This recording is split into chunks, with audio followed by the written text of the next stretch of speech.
Sejam bem-vindos a mais um podcast Fala Comandante.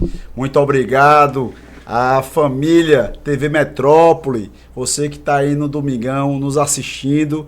Da mesma forma, você que está no nosso canal do YouTube. Fala Comandante Podcast, não deixa de curtir, fazer aquele comentário para poder fazer um engajamento diferenciado ao nosso canal. Se inscreve e também aciona aquele sininho para você ser sempre notificado.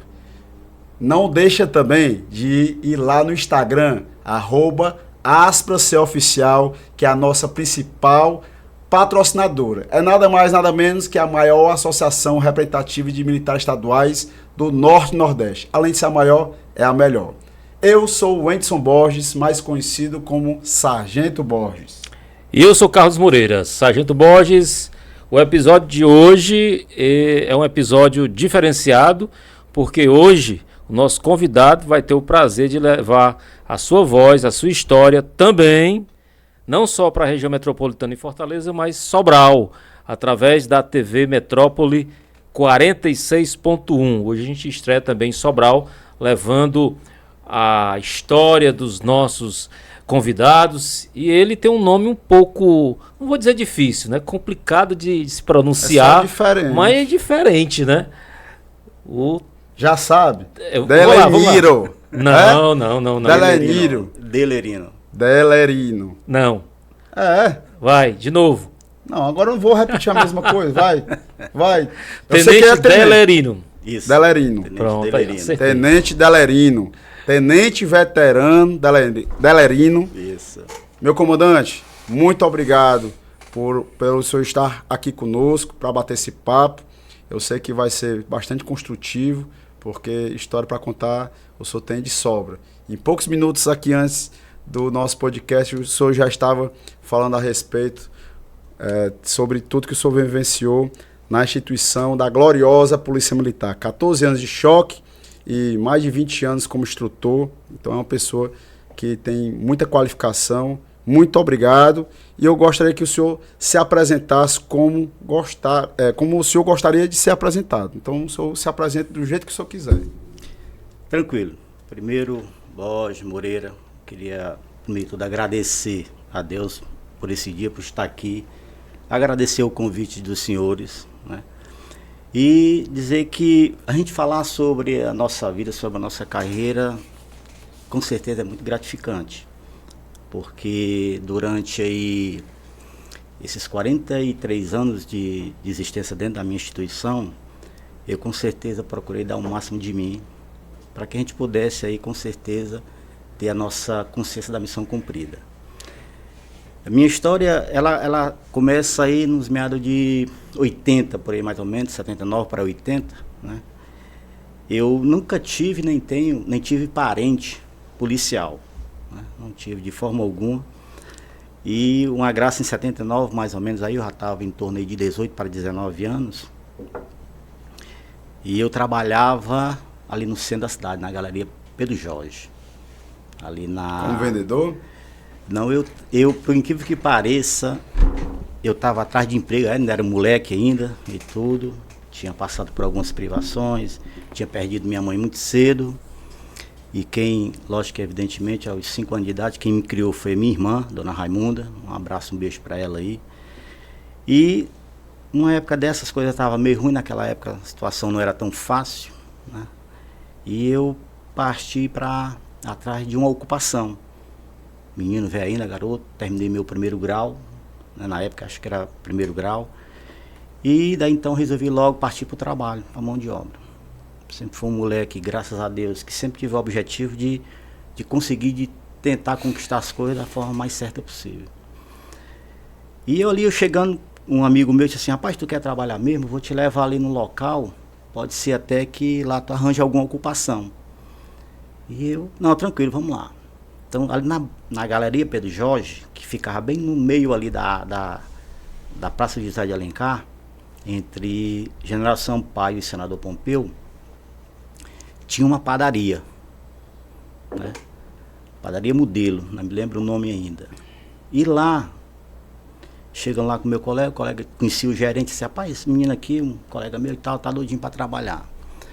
O cara olhou assim para minha cara, o gerente olhou assim, aí disse assim, tu quer trabalhar mesmo, menino? Aí eu disse, estou aqui. Cara, eu não estou precisando não, mas a única coisa que tem aqui é limpar o chão, tu quer? Eu disse, quero. Quantos anos o senhor tinha? Eu tinha 17 para 18 anos. Para limpar o chão, eu disse, quero sim. Olhei para a cara dele, quero. Ele olhou assim, depois vem amanhã. Talvez ele não achasse que eu estava lá no dia seguinte. E foi interessante isso aí. Aí quando cheguei lá de manhãzinha cedo, antes lá da padaria acordada, estava lá na ponta, lá ele chegou. Ah, tá aqui, estou aqui. Você disse que tinha para limpar o chão, a ocupação, e eu estou aqui para limpar. Ele foi ali, pegou todo o material ali necessário para me limpar o chão. Disse, ó, o chão, você tem que limpar aqui tal hora, de manhãzinha cedo, antes que não tenha público aqui para comprar, os clientes. Meio-dia e à noite, pronto. Esse é o seu trabalho. Você senta ali, quando eu precisar de você para alguma coisa, eu vou lá. Beleza, tranquilo. E com certeza fiz a minha parte. O chão, no período que eu estava lá limpando impecável. O chão, impecável. Porque eu tinha gosto. Mas já limpava esse chão em casa? Eu já era acostumado a isso, já ajudava em casa. Já ajudava em casa, tá entendendo? E aí, passou, né? Foi indo. Quando foi um dia, há alguns meses mais ou menos, estava lá limpando o chão e eu perguntava a ele, tá bom assim? Ele, não, tá ok, tá beleza. Aí faltou um balconista. Aí ele olhou assim, chamava de Tito, vem cá. Rapaz, você sabe somar, sabe multiplicar alguma coisa? Sei. Passou ali umas 4 contazinhas para mim. Peguei, fiz as contas lá, tudo detalhadamente, né? E aí eu peguei, beleza, pai, é o seguinte, tem um balconista que tá me dando problema e vou te experimentar aqui para saber se realmente tu sabe fazer o negócio. E graças a Deus, tudo que eu resolvo fazer, eu faço com dedicação, eu faço com gosto, querendo aprender cada vez mais. Aí o que é que acontece? Iniciei essa situação, fui lá pro balcão, dando conta, atendendo bem, falando bem com as pessoas e tal. E comecei, já saí da função ali de limpar o chão. Já fui ser o balconista ali. Recebi uma bata, farda do local de trabalho. Ah, foi promovido. Já fui promovido, né? Disse, olha aí como o negócio está mudando. Moleque, e o meu objetivo era ter uma ocupação, era estar ali tentando fazer alguma coisa, produzindo alguma coisa, né? Pois bem, aí começou, ó, daqui a alguns meses, deu problema na caixa. A caixa teve que ter uma licença, uma coisa e outra, e o gerente de vez em quando ocupava o caixa, mas depois ele, rapaz, ficava aqui porque sempre estava ali curioso, sempre olhando como é que as pessoas faziam as coisas. E começou ali, fui ali trabalhando no caixa, comecei a aprender algumas coisas e fui ali devagarzinho tudo, quer dizer, já saí de outra situação. Né? E fui sempre cuidadoso com tudo aquilo que eu estava fazendo. Aí quando foi um tempo, o gerente começou a ter problema familiar, começou, a mãe estar doente e tal, e precisava, eu disse, rapaz, tu vai ficar responsável para abrir a loja. E eu, rapaz, me diga aí como é que tem que fazer, o que é que você quer que eu faça, qual horário e tal, aquela coisa toda. E eu fui lá. Resumindo, todo final de semana, sábado, domingo, quem abria a loja era eu. E fui ganhando a confiança, fui mostrando que dava para fazer o serviço, fui mostrando que estava aprendendo, que estava me dedicando a tudo aquilo que as missões que eram me passar. Né? Aí, resumindo, fiquei como gerente, porque ele foi substituído, foi para outra padaria. E ali eu fiquei. Um belo dia... Passou quanto tempo de limpar o chão até de limpar chegar o chão gerente? Foi praticamente uns 2 anos. 1 ano e meio por aí, mais ou menos. Aí um belo dia, estava lá, graças a Deus, tentando ali administrar tudo, ele que dava ali dentro, de acordo com o que eu aprendi, e quebrou uma peça de uma máquina que fazia lá a questão do pastel, onde passava a massa, afinal, aquela coisa toda. E essa peça só tinha lá na Rua Assunção com Domingos Olímpico. Aí era mais ou menos 1h da tarde, me lembro bem, peguei aqui, coloquei o dinheiro na carteira e fui comprar essa peça para resolver o problema que estava tendo lá na máquina. Fui ali em direção a Floriano Peixoto. Passou perto do quinto, já tô até prevendo a história. Olha aí, viu? Subi ali pela Floriano Peixoto e fui justamente atravessar da Floriano Peixoto para a Rua Assunção por dentro do quartel do 5º Batalhão. Esse quinto tem história. E você me acredita, a primeira coisa que eu vi foi um cartaz de cartolina escrito, inscrições abertas. Qual era o ano? 81 já. No ano de 80, não, o ano de 80, desculpa, ano de 80. Né? Lógico, no meio do ano de 80 ali. Aí eu fiquei curioso com aquilo. Mas, rapaz, eu vou pedir informação sobre o que é isso aí, se é inscrição mesmo para a polícia. Eu até tinha passado um ponto e voltei atrás. Você vê como é o destino, né? Só que naquela época, para a gente chegar ali em frente ao 5º Batalhão, você tinha lá um policial todo polido, todo fardado, capacete de fibra na cabeça, jogou lá aqui que não dava para você ver praticamente o rosto. Eu disse, meu amigo, é ali, entra ali. Deixa eu nem completar, foi? E o medo tomou logo de conta, porque o cara falou alto, eu disse, entra ali à esquerda, suba a escada. A educação danada, né? Orientou bem direitinho. Antiga DE era ali que entrava de frente, porque no batalhão. DE é o departamento esquerda. pessoal. Não, departamento. É diretoria de ensino. Ah, verdade, diretoria de ensino. Diretoria de ensino. Aí subi essa escada, quando eu subi a escada, eu vi foi uma fila. Já tinha outro lado. É aqui a fila. Já foi só conduzido. Não. Foi só para buscar a informação, quando veio já estava fazendo a inscrição. Quando eu disse, já disse com a carteira na mão de inscrição. Rapaz, eu queria só informação, eu comigo, eu queria só informação, mas me deram logo foi uma inscrição. Paguei a inscrição, acho que na época equivalente a R$5, aproximadamente. E desci, fui comprar a minha peça. Quando eu volto lá pro meu local de trabalho, eu cheguei pros meninos brincando, aí, agora eu sou da polícia. Não, tu é da polícia, bater em ti. Aí um disse, por que essa carteira aqui? Não, mas eu me inscrevi na polícia. Tu é doido, rapaz. Escrever na polícia. Aí eu, doido por quê, rapaz? Eu vi lá, fui atrás de informação, me deram logo a carteira aqui. Beleza, passou. Aí atrás da carteira, geralmente, que a gente recebia da inscrição, carteirinha de papel, tinha as datas dos exames. Só tinha 2 exames praticamente naquela época. Exame físico e o exame intelectual. Aí eu, beleza. Quando foi na data do exame físico, se eu não me recordo, acho que foi no Cefap, lá na Corra lá. Quando cheguei lá, eu era novo, praticamente aí 19 anos. Né? Jogava bola, gostava sempre de jogar bola, morava no Álvaro N ali no Jardim Iracema ali, que era muita areia. E aí de repente eu fui lá, fiz alguns exames lá, corri aquela coisa toda, isso aí que eu já fazia normal. Beleza, deu certo, a primeira etapa. Então a primeira etapa à época era o físico. Era o físico. Se inverteu, hoje é o intelectual, depois que veio o físico, né? Aí, quando foi, depois teve a outra data, depois de um mês mais ou menos, teve a data do intelectual. E eu, com aquela ânsia, rapaz, sabe uma coisa, acho que não vou fazer isso não, mas eu já fiz uma parte. Aí eu... Chegou a estudar para a prova? Não, pior que eu não estudei para a prova. A época exigia qual a escolaridade? Não tinha praticamente a escolaridade. Não tinha, eu acho que a época era o primeiro grau. Isso, só era o primeiro grau, até a quinta série, né? Mas não tinha escrito nem no próprio edital. Entendi. Tá? O grau de escolaridade. O grau de escolaridade. Né? Aí, bem, fui lá no ginásio Paulo Sarazarte. Tinha 2.000, acho que mais ou menos 2.500 candidatos, mais ou menos. Para quantas vagas? 500 vagas. 500 vagas só. 500 vagas. Né? Era bem competitivo, né? Era, na época já era bem competitivo. Aí eu simplesmente fui lá, quando cheguei lá, mostrei a carteira e tal, sente ali e tal. Quando eu entrei dentro do ginásio, estava lotado o ginásio, né? 2.000 e poucas pessoas ali para fazer prova. Alguns já tinham caído devido ao exame físico, né?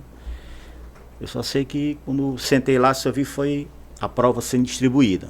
Quando eu olhei aqui, eu disse, rapaz, isso aqui é a prova da polícia. E era na arquibancada mesmo. Na arquibancada aí o cabo mesmo, que na levasse uma pranchetazinha. Se não levar a prancheta, eu fazia na mão mesmo. E o cabo quisesse levar uma colinha também dava certo, né? Aí eu olhei assim, eu digo, rapaz, como é que pode? Você achou difícil ou fácil? Eu achei fácil. Na época eu achei fácil. Hoje nós estamos aí com prova nível vestibular, né? Praticamente. Mas quando eu olhei lá, eu digo, rapaz, tinha até ali quem era o prefeito da cidade, quem era o governador atual, quem era o presidente da república. é possível, né? Conhecimentos gerais, né? Eu fiz ali, MMC, Massa Divisor Comum naquela época, aquela coisa toda, eu, poxa, vou lá fazendo. MMC, MDC. Resumindo, né, dos 2.000 e poucos candidatos, passaram 138. Só 138 para 500 vagas. 500 vagas. Ficou 300 e tantas vagas ociosas porque o pessoal não passou. Pronto. Mas aí você imagina, depois eu fiquei olhando assim, hoje a gente entende um pouco, né? Aí você fica imaginando, pô, só passou isso aqui. Mas quem quisesse repetir a prova, tinha que pagar novamente a inscrição. Ah, entendi. Até completar os 500. Que foi o que foi feito. Até completar os 500. Aí pronto, aí, resumindo, fui fazer o restante dos exames médicos, era no HPM, tudo era no HPM nosso lá, no antigo hospital nosso da polícia. E lá a gente foi fazendo os exames e tal, resumindo, quando foi no dia 20 de julho de 1981, eu estava entrando no Cefap. Lá hoje é onde é o colégio da Polícia Militar, o primeiro colégio da Polícia Militar. Daí fiz lá o recrutamento, graças a Deus, fui bem sucedido no recrutamento e fui classificado já em 82, porque a gente terminou isso, começou em julho, né, mais ou menos, quando foi para 82, eu fui classificado na primeira CIA do 5º Batalhão. Fui trabalhar ali no centro da cidade, aonde eu aprendi a conhecer as mazelas. Onde o senhor já trabalhava, mas de forma bem restrita. Como foi que os seus o senhor foi lá na padaria? Receberam a notícia lá depois que o senhor... Sim, daí da padaria foi que eu fui fazer os exames e tudo. Foi um dia e eu cheguei pro gerente lá, que tinha me dado todo aquele apoio, auxiliado lá, toda situação disso aí, cara. Eu entrei na polícia. Como é? Passei. Ninguém nem sabia que eu estava fazendo, só alguns, um ou dois lá que sabia que eu estava fazendo os exames. E não deram nem muita atenção, né? Não deram não, porque na época eu era raquítico pra caramba, era um menino velho, não tava, eu digo assim, rapaz, até um sempre brincava comigo, mas tu vai servir só pra polícia bater em ti. Mas não existe isso. E resumindo assim, quando eu voltei, que aí eu disse assim, ó, passei na instituição, passei na polícia. Mas, acho que a dor maior não foi nem dos meus amigos lá na época, não, foi do meu velho, do meu pai. Porque ele não aceitou entrar dentro da polícia. Eu não queria que o senhor fosse queria. policial militar. E assim, porque ele tinha lá as ideias políticas dele, sabe? Ele achava que a polícia era um órgão repressor, aquela coisa toda. E foi uma das coisas que eu mais passei, tive todo o tato para me poder conquistar ele e dizer que a instituição, todas as instituições mudam. Vai se modernizando de acordo com os tempos, vai melhorando cada vez mais. Até graças a Deus ele morreu já, meu velho pai morreu. E lá no finalzinho ele realmente ele viu, ele aceitou. Porque não é a questão de você, que você é um órgão repressor, tudo bem, cada um trabalha. Tem tudo a ver também com a época que o senhor entrou, porque em 82 ele estava praticamente ali saindo da ditadura, né? Isso. Nos anos 70, regime militar. Isso. Então, era complicado, né? Complicado. Aí você imagina a cabeça dele, né? Bem diferente da sua, o senhor mais jovem, com a mente mais aberta, e ele pensando, né, dessa forma. Dessa forma. Mas, graças a Deus, eu conquistei ele, ele conseguiu entender realmente a profissão que eu procurei, né? Mas essa profissão chegou para mim, de repente, eu não tinha esse sonho, pretensão nenhuma de ser da polícia. Mas aí, foi bem, aí eu, terminado o recrutamento, vim para a primeira CIA do 5º Batalhão, trabalhei ali no centro da cidade, voltei de novo, Inúmeras vezes fui tomar caldo de cana lá onde eu trabalhava antigamente já. Uniformizado. Todo uniformizado, naquela época toda. Autoridade. Autoridade, sentia ali o peso do capacete.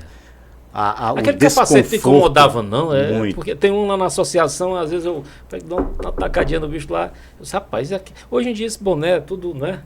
Negócio mais modernizado. E aí o capacete à época. Agora protegia, né?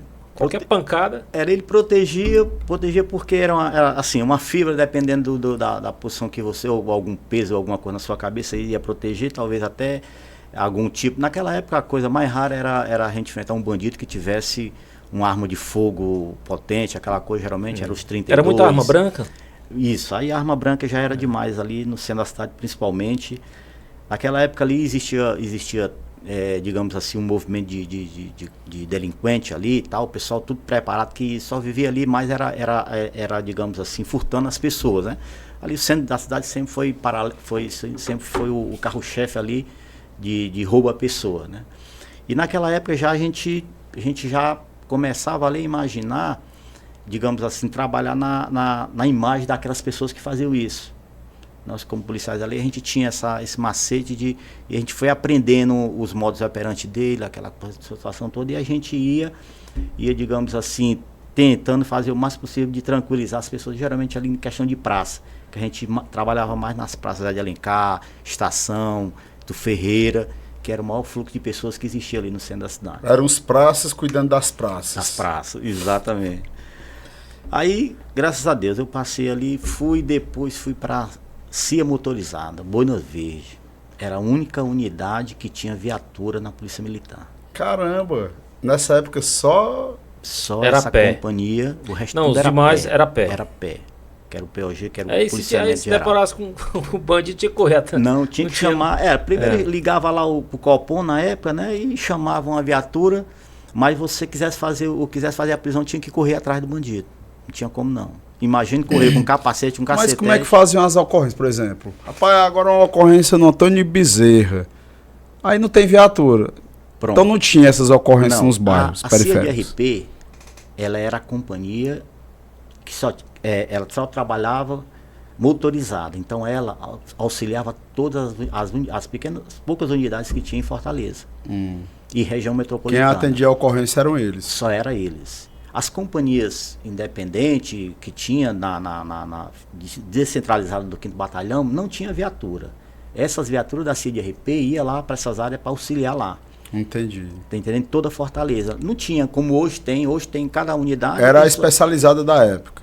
Isso, exatamente, era uma RP, a gente chamava de RP, né? Rádio Patrulha, né? Que era o Fusca, né? Que era o Fusca, 2 portas, imagina aí você dentro de um Fusca. O negócio não era fácil. E eram quantos em cada viatura? Eram 3, motorista, comandante e um patrulheiro. E aí, quando prendia alguém, botavam onde? No capô? De lado. Ao lado. Ao lado, não tinha como não. Era ao lado. E se fossem 2? Pendurado em cima. Aí Se fossem tinha... 3, pois que é, não, mas aí também a CIA-DRP tinha as veraneio também.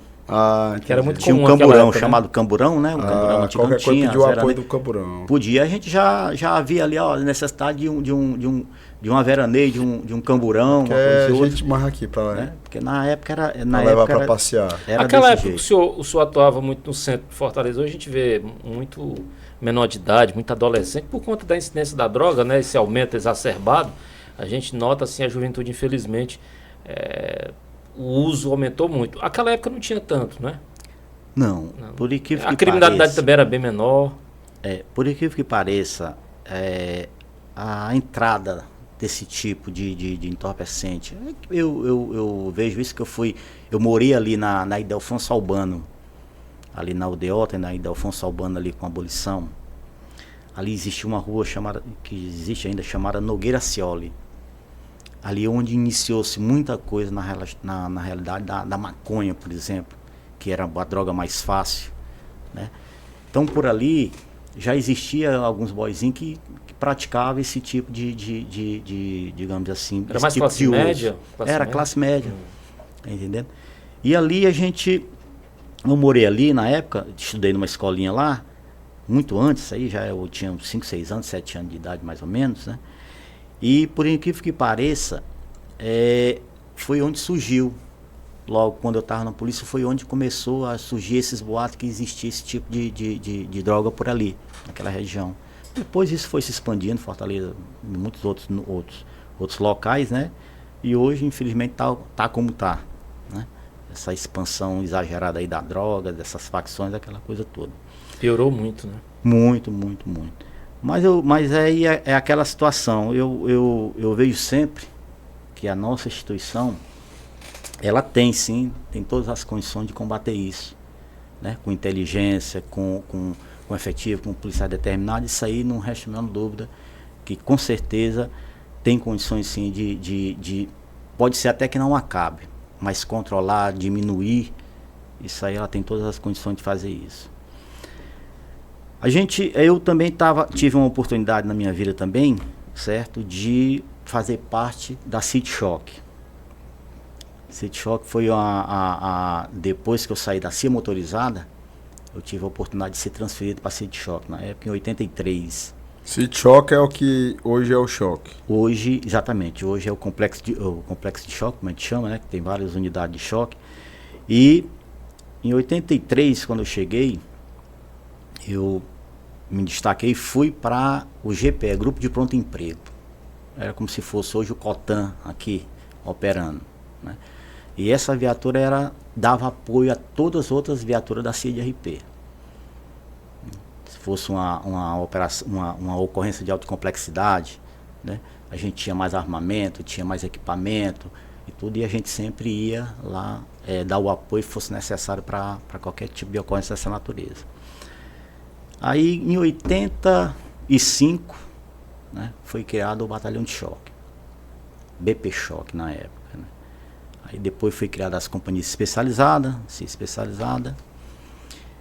E em 90, se eu não me engano, 91, 92, foi criado o GAT. 92? 92, 91 para 92, se eu não me engano. O GAT que hoje é o BOP. O GAT que hoje é o BOP. Fui também, graças a Deus, um dos precursores. Ah, o senhor é um dos precursores? Dessa unidade também, certo? E... comandante do BOP é nosso associado. Hoje eu não... Como é o nome dele, Edu? É o Major... Daqui a pouco eu lembro, eu já falo. Tranquilo. Aí foi bem, em 80, aí quando eu cheguei lá cheguei na City Choque, né? Aí a gente tive também a oportunidade de participar também de certas ocorrências de alta complexidade, ocorrências que realmente ficaram aí, digamos assim, gravadas aí na história, né, da instituição, que em 94, foi uma das ocorrências que eu mais me dediquei. Já tinha sido criado o GAT, né? E em 94 houve o sequestro de Dom Luiz Loscheider, certo? Repercutiu nacionalmente. Repercutiu nacionalmente, praticamente mundialmente, né? Que saiu em televisões aí americanas, aquela coisa toda. E nessa época, nós já fazia parte do GAT. E por incrível que pareça, essa ocorrência foi, digamos assim, foi uma das provas, porque para a gente fazer parte, na época do GAT, a gente foi submetido a vários cursos, né? Fomos submetidos a curso de sobrevivência, curso de tiro, curso antiterrorismo, muitos outros cursos para justamente criar essa unidade, porque na época em si não tinha uma unidade especializada para tratar desse tipo de ocorrência de alta complexidade. Mas aí, quando foi criado, houve essa ocorrência do Dom Luiz, e nós estávamos indo nesse dia dessa ocorrência, eu estava de serviço, nós estávamos indo escoltando um policial que ia prestar um depoimento, né, que está envolvido numa ocorrência, um depoimento em Maracanaú. Quando de repente nós recebemos a informação de que estava havendo uma rebelião no PPS.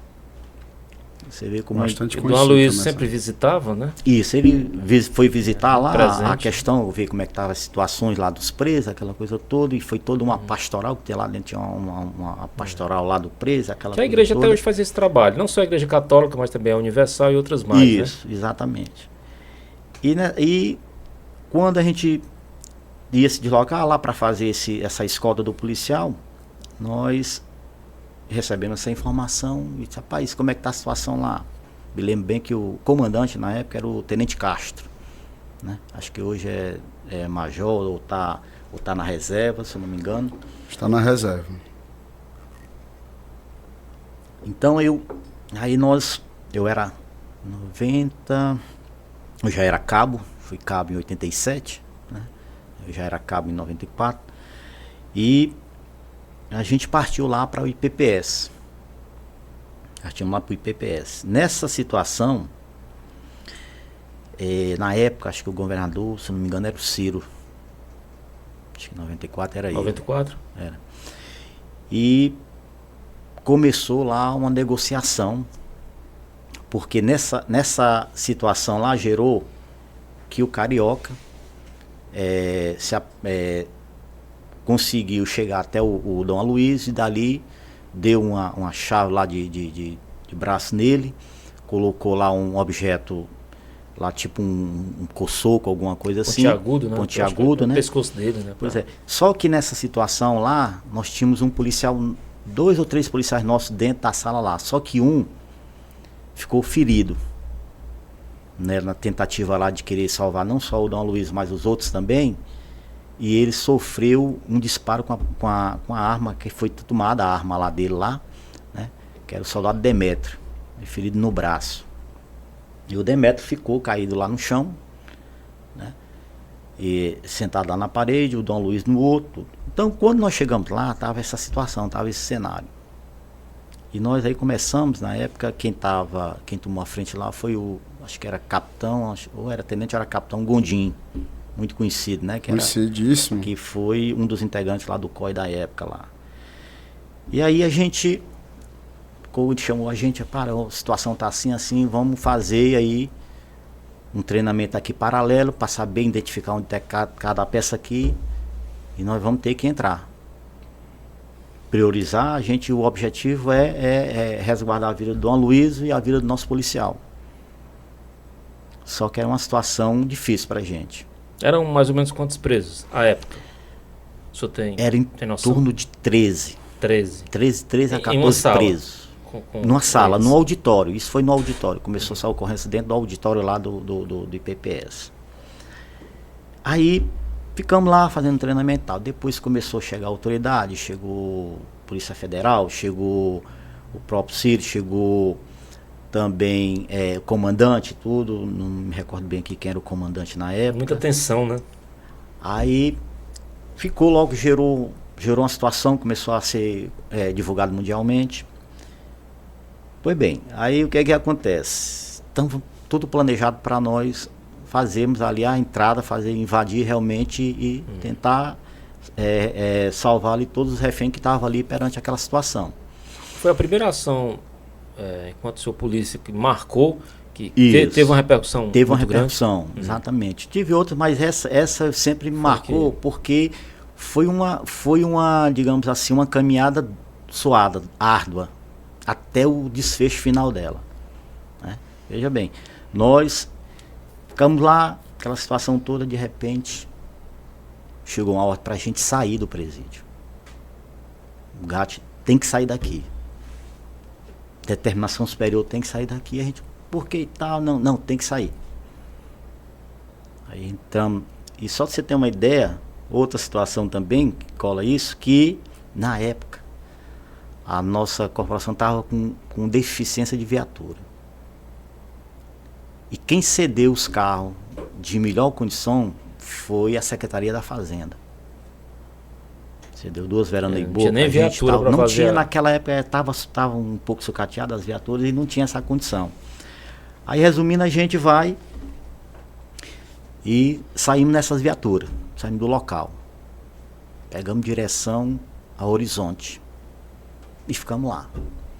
Ficamos com um rádio e um que estava lá dentro, na situação, ficou passando as informações em tempo real. E começaram a negociar e disseram que viu um grupo de resgate da Polícia de São Paulo. Já estava vindo no jato, tinha sido providenciado um jato para esses caras virem para negociar e salvar todo mundo lá. Caramba, e a gente ficou lá. Eu sei que, resumindo, começaram a negociação, não sem esse grupo. O grupo lá não chegou não conseguiu chegar a tempo. Em fazer essa abordagem. Resumindo, a gente vai. E quando foi mais ou menos assim umas 11 horas da noite, cederam o carro forte, cederam o armamento, né? Só que o armamento ele foi modificado. Algumas munições primeiro era real e o restante estava defeituoso. Mas por que houve essa... Porque foi uma das foi exigência deles lá. Exigiram um carro forte, exigiram armamento para poder sair dali para depois posteriormente liberar todo o pessoal. Resumindo, entrou todo mundo desse carro forte. Imagina aí uns 13 presos, mas eu acho que eram uns 10 a 15 refém também. Tudo dentro desse carro apertado, forte. Né? O negócio era sufocante. Pelo que eu vejo, era Dom sufocante. Luiz lá também. Também, Dom Luiz lá também. Quando eles saíram lá do IPPS, eles pegaram direção ao interior. Só que aí já tinham preparado uma Scania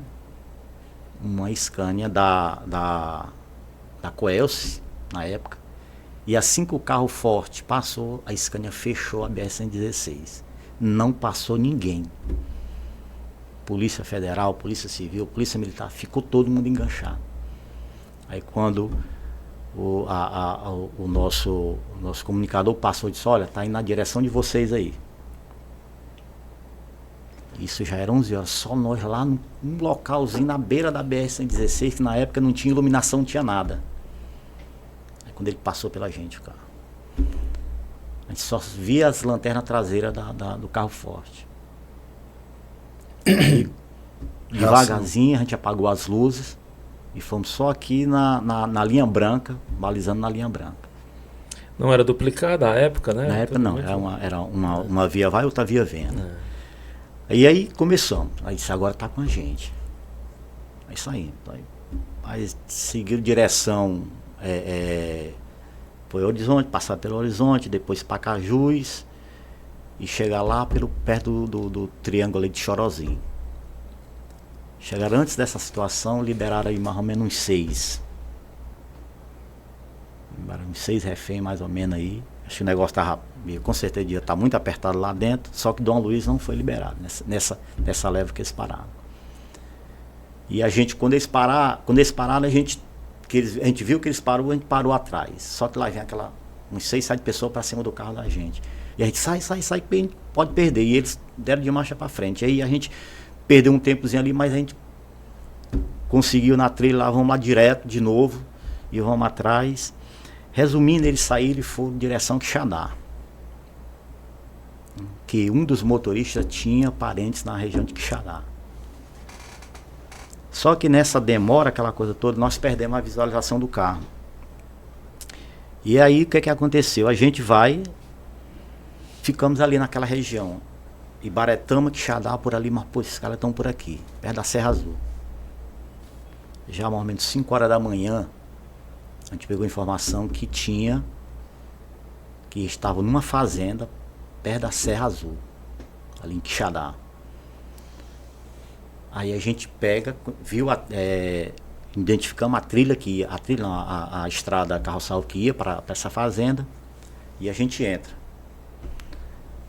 Quando a gente entra, a gente cruza pelo carro. De lá pra cá, a gente cruza pelo carro, volta, aí começou a perseguição novamente. E nessa altura, todas as viaturas já tinham passado lá pelo bloqueio, já tinham tirado lá a Scania, aquela coisa toda, e começou uma perseguição.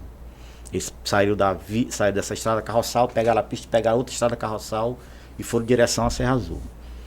Resumindo, nessa correria vai e vindo, e já era de manhãzinha cedo, e a gente isso aí sem a gente tomar café, sem a gente dormir, sem a gente nada. Não tinha nada disso.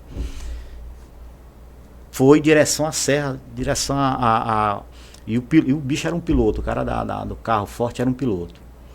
Porque a gente, com o veraneio, a gente chegava, mas só que a gente não queria chegar junto, podia os caras atirar na gente pelo buraco lá de escape do carro forte. E a gente ali mapeando, sei que quando numa curva, só deu tempo eles chegar nessa curva, eles abriram o carro, Dom Luiz e todo mundo saiu de braço dado num carro e os caras subindo a serra. E a gente não podia fazer nem uso de nada, de tiro nenhum, porque estava todo mundo na linha de fogo. Não teve outra, só fizemos mesmo, do jeito que estava ali, só fizemos mesmo sair das viaturas e subir a serra mais atrás desse pessoal. E nesse momento, todos os reféns ficaram na parte de Todos baixo. refém. Aí delegado teve foto internacional, o delegado pegou o Dom Luiz e botou dentro do O carro. delegado nem lá estava, apareceu só para filmagem, foi? Acho que sim. Horácio. Cara da Polícia Federal com boné, até hoje essas imagens aí estão rolando aí Os caras na internet, né? Assumiram o protagonismo lá como se tivesse Pronto. feito toda essa perseguição que o senhor relatou agora. E nós ralamos durante 10 dias com o mesmo uniforme, cara. 10 dias 10 sem dias tomar banho. Sem tomar banho. Não, tomava banho, sabe como? Era 3 quartos ali dentro de uma lagoa, se lavava lá, os outros 6 ali vai lá, depois a gente trocava, para não dar, digamos assim, ficar sempre alerta. Só que nós subimos serra, descemos serra, eles se espalharam, evidentemente, se descentralizaram, se espalharam. Também, aí chegou depois, começou a chegar mais reforço, e a gente ficou sempre com aquele grupo do GAT lá, junto. Nós éramos 8 homens, em torno de 8 a 10 homens, e começamos a mapear ali, ficou toda aquela região da serra, que tinha casas ali, aquela coisa toda, a gente chegava e começamos a fazer geral dentro dessas regiões assim. Um período nós estávamos à noite já também, já passando o dia, à noite, a gente estava andando na serra quando a gente começou a sentir quebradeira de mato. Aí a gente parou. Foi onde você começa a aprender a lidar com a natureza. Você começa a conhecer sons que não é da natureza. Mas o humilhante sempre ele é esperto. Eles andavam em dupla, 3 ou 4, mas andava com chucai. Quebrava o mato e balançava o chucai. Para dizer que era bicho. Para dizer que era gado. Só que eles não observavam que na mata também, da mesma forma que o vento sopra, ele traz também o som. E a gente percebia a parada, percebia a conversa, observava a conversa. Então, eram detalhes que a gente ia aprendendo ali. Rapaz, isso aqui, olha, tá vendo como isso aqui já faz a diferença? E finalizou em como essa ocorrência? O que aconteceu na ocorrência? Prendemos todos os 13. Todos os 13. Sendo que um trocou tiro, esse Viajou antes do combinado, né? Não quis acordo. E nós esperávamos ali, a gente, pelo menos nós vamos, dessa vez a gente vai, com certeza a imprensa botou a instituição lá em cima, todos nós trabalhamos com a finca ali, e a gente acabou, digamos assim, vendo que quando a gente tem determinação, quando uma equipe é determinada, a gente tem objetivo, a gente alcança o objetivo.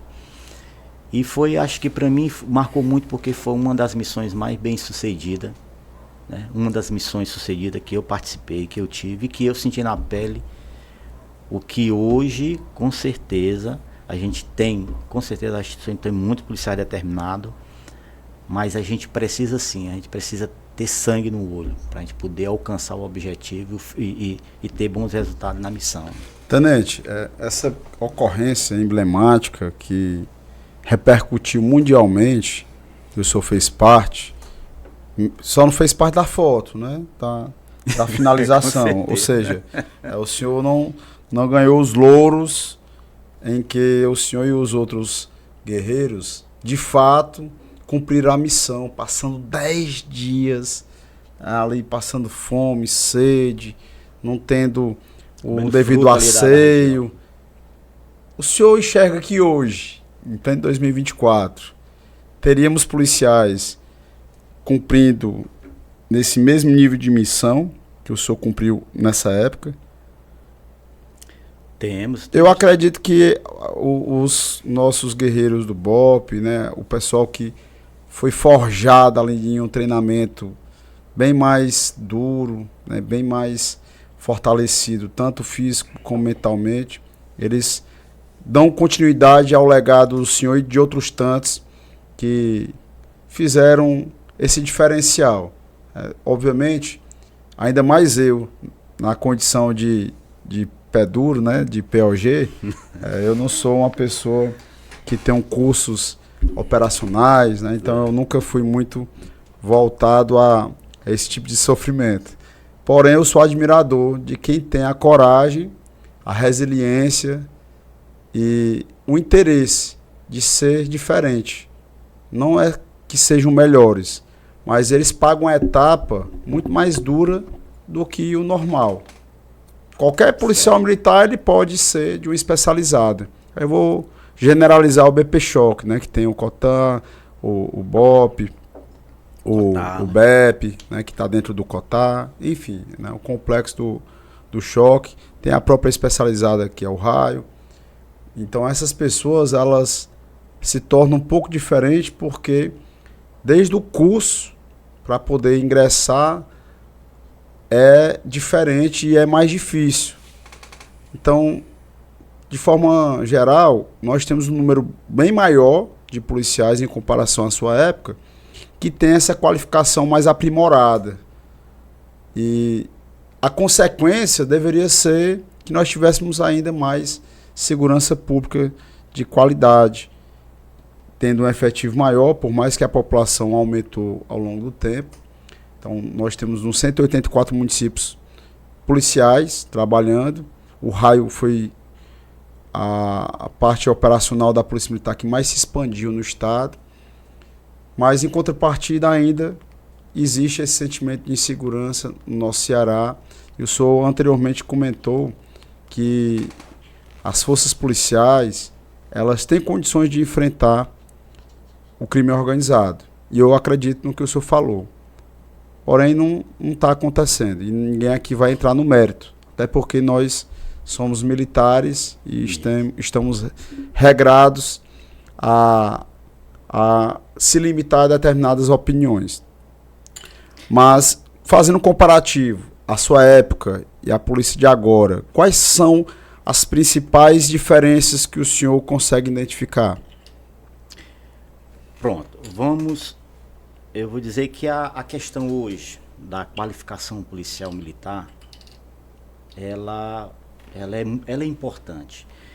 Eu sempre, como trabalhei muitos anos na questão de formações, na questão de formar o homem de operações especiais, eu vejo sempre que nós tiramos esse homem de operações especiais, nós tiramos lá de dentro do POG. Né, que o POG para mim é o celeiro para se trazer bons combatentes, né, na área de operações especiais. Por quê? Porque a gente sabe que o POG é a maior extensão de policiamento ostensivo que existe, não tem outra. As unidades especiais elas estão ali para ser acionada para ocorrência de alta complexidade. Então a nossa instituição, ela melhorou muito. Ela passou uma época muito lenta na questão da formação do homem de operações especiais. Né? Antes era mais na garra. Isso. Eu fui um dos primeiros policiais militares, quando cabo, a dar instrução, certo? De salvamento em altura, rapel tático, na Polícia do Ceará. Por quê? Porque nós já tínhamos, naquela época, nós tínhamos uma dificuldade, que o praça, era difícil o praça ser instrutor. Certo? Então, existia essa barreira para que a gente pudesse transmitir esse conhecimento. Né? Como se o praça não tivesse competência para tal. Mas só que nós fomos mudando. Eu fui um dos que bati sempre nisso aí. Nós fomos mudando, porque nós estamos ali na lida, nós estamos na prática, nós estamos no dia a dia. Com certeza o oficial ele tem bastante conhecimento, mas ele naquela época passava 2, 3 anos na academia, evidentemente, 3 anos a 4 anos na academia para sair oficial, e os estágios dele não dava suficientemente para ele aprender o que era a rua. O que é a realidade. O que é a realidade. Que é bem diferente, né? O que é bem diferente. E nós tínhamos essa facilidade porque nós estávamos no dia a dia, a gente conhecia as mazelas do bandido, a gente conhecia, e isso era importante. Então, quando nós começamos a despertar para as operações especiais na Polícia Militar, foi onde foram ver que realmente a pessoa ideal para dar instrução é quem está ali na lida, é o praça, é o cabo, é o sargento, é o subtenente que está ali no dia a dia dentro da viatura, embarcando e desembarcando, abordando, fazendo todo esse trabalho. Então aí na época, nós começamos a ver que era a necessidade da gente também aprender outras técnicas e ir evoluindo. Antigamente o policial militar, ele não sabia nem um texto, uma parte de primeiros socorros. Isso é importante hoje em dia, o policial saber o primeiro socorro. E salva muitas vidas, né? Salva muitas vidas. Nós tínhamos antigamente a questão do policial que ele, por exemplo, para ele passar um conhecimento, para ele poder, digamos assim, olha, hoje quem é o dono dessa matéria sou eu, só se ele fosse sargento para cima, ou subtenente, ou até mesmo oficial. Onde nós sabíamos que essa deficiência, ela estava ali, ela estava nesse meio. Não era pelo mérito, pela capacidade, Exatamente. mas pela graduação ao posto. Foi aí que nós começaram a ver que realmente não, tínhamos que ser didático, ser prático. Pô, se o cabo, o sargento, o soldado sabe ali, ele tem um curso de operações especiais, por que ele não pode repassar isso? Por que ele não pode ser instrutor? Por que ele não Ele pode é competente ensinar? tanto quanto o oficial, né? Desde que ele seja capacitado. Desde que ele seja capacitado. É verdade. Então, daí em diante, foi que começou a abrir esse leque. Aí foi onde nós começamos a crescer como operações especiais. Foi onde a gente começou a crescer com o entendimento de que isso aqui teria que se multiplicar cada vez mais. Fortalecer o nosso policial de conhecimento. Trazer para ele, fazer com que ele tivesse mais doutrina nas suas ações, né? Fosse mais capacitado para decidir e para agir, para operar. Porque a decisão dele tem uma importância muito grande, né? Para qualquer ação que a polícia vai enfrentar. Com certeza. Eu também fui um dos primeiros tripulantes a ser formado. Também sou fundador da CIOPAE, do Olha só. GPAE. Foi desde quando, seu pai? A CIOPAE começou em 95. Eu estava no batalhão de choque. Fui convidado por um oficial para fazer parte do grupamento aéreo. Já sabia que o senhor não tinha medo de altura, porque Na época, dava curso de rapel, né? Dava Então, curso de rapel, essa situação toda, rapel tático e tudo. Então ele viu em mim ali uma qualificação, né, para fazer parte do grupamento aéreo. Então em 95, eu e um finado companheiro meu, que infelizmente já não está conosco aqui, que era o Sargento Dias, nós fomos selecionados para ir para São Paulo, né, para o grupamento aéreo de São Paulo. Lá passamos aproximadamente 2 meses e iniciamos um curso de tripulante operacional. O senhor era sargento à época? Na época eu era cabo, ainda era cabo? Era cabo em 95. E aí começamos lá, né? Fazemos o curso. Esse curso foi a nível nacional, porque nós tínhamos policiais de diversos estados, né? Policiais, tinha militares da Força Aérea, Exército, e tinha também de outros estados também. Então, quando nós chegamos, graças a Deus, a gente teve êxito lá na nossa missão, no curso, voltamos aqui que foi, naquela época, a coisa mais rara na polícia era um praça aí fazer curso fora do estado.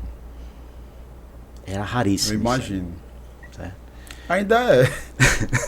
Mas hoje tá Não é muito comum, não. O praça tá sendo Hoje custeado tá mais- por parte do estado para fazer curso Está mais fora. flexível hoje, acredito que esteja mais flexível. Muito bem. Então, quando nós retornamos com a missão de também repassar esse conhecimento, e dar o conhecimento e iniciar a nossa unidade aérea aqui, Bacana. no antigo Papatango Hotel Lima Maica, a primeira aeronave nossa. A gente chamava ele de Bezim, que era um esquilo, né, que era da antiga Coelce. Na época a Coelce foi privatizada e essa aeronave passou para ser da Polícia Militar.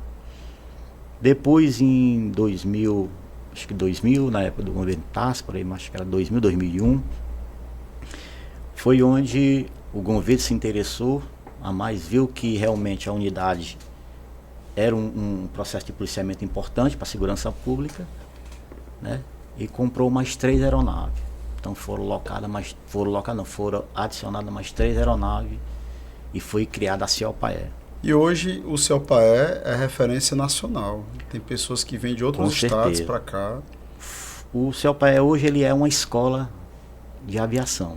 Bacana. Certo? Ele forma pilotos de outros estados também, como diversos pilotos foram formados aqui também. E aí a gente começou a ministrar curso também de tripulante. Formar o nosso próprio pessoal, também vinha gente de fora. Então o senhor foi precursor da Rádio Patrulha, do choque. Do choque. E depois do CEOPAE. Depois da CEOPAE. Mas antes teve o BOP, o né? GAT. Que era o GAT, né? Também preconceito. O BOP, né? É porque a gente tem que agora fazer o resumo, porque eu queria saber até no que o senhor está em atividade hoje, mas o tempo está corrido. Pronto.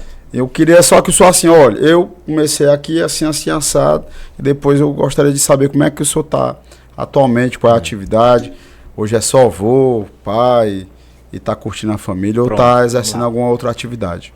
Hoje eu tô hoje eu fui revestido ao serviço ativo novamente, né, em 2016. O senhor está no BSP? Eu tô pelo BSP. Ah, é? Bacana. Tô operando É lá pelo verdade, BSP. verdade. Certo. Graças a Deus, minha vida particular, eu tenho 4 filhos, né? Cite os nomes aí. Tenho 3 da primeira mulher, que é o Tito Filho, certo? Esse que está aqui comigo. Tenho o Lucas Delerino e a Thalita Delerino. E do segundo relacionamento eu tenho o Pedro Delerino, né? Hoje a família Delerino. É a família Delerino. Né? Para poder o pessoal aprender o nome direito. Então Hoje, tem que ter mais pessoas no mundo para poder desenvolver esse trabalho. Hoje atualmente eu tô com uma companheira, a Aparecida, Maria Aparecida, um beijo para ela aí, certo? E assim, eu sempre tive e tenho, digamos assim, essa questão da segurança pública do policial. Eu sempre me preocupo com isso. A gente vê hoje diversas vezes aí, através de vídeo, essas coisas todas essas ações que acontecem, né? E a gente sempre tem que saber que, em primeiro lugar, tá a nossa vida, tá, digamos assim, a nossa segurança quando a gente opera aí na rua. Com certeza. Tudo. Sempre primorar pela a nossa vida dos companheiros, vida da equipe, né? Vida infelizmente, dos inocentes que estão aí fora, né? Para isso a gente deve ser, digamos assim, uma pessoa que tenha uma cautela muito grande, que tenha um discernimento muito grande. É um cuidado, né?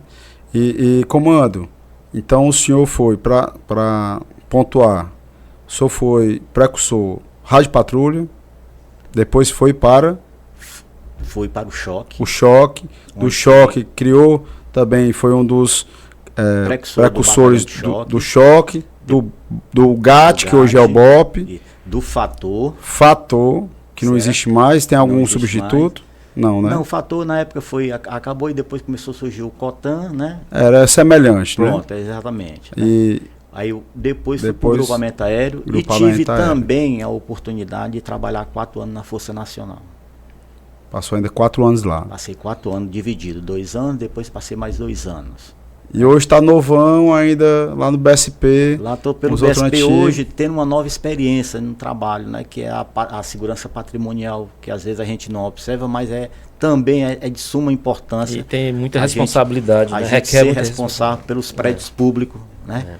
Que não é só o patrimônio, o prédio público, é as pessoas também que ali habitam, né? Nesses prédios. Então a gente tem... Quem teve agora por último, que também é do BSP, foi o Capitão Silva. Pronto, meu nobre comandante lá também tem um maior respeito com certeza, pela história dele. Diz que o próximo que vem é o Capitão César. Também, ali é um baluarte da Polícia Militar, uma história também muito grande, muito, com certeza, de muito afinco, né? De muita garra.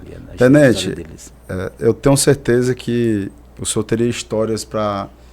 Um bocado, com certeza. Para passar 2 horas, 3, 4, 5, 6, passar muitas vezes, muito provavelmente o dia inteiro conversando, porque só essa história específica que o senhor trouxe foi um marco no Ceará, no Brasil, no mundo, e não faltaria possibilidades de o senhor encaixar dentro do roteiro desse bate-papo algo de relevância para nós. Porém, o tempo está escasso e chegou naquele momento final, que é destinar um comando.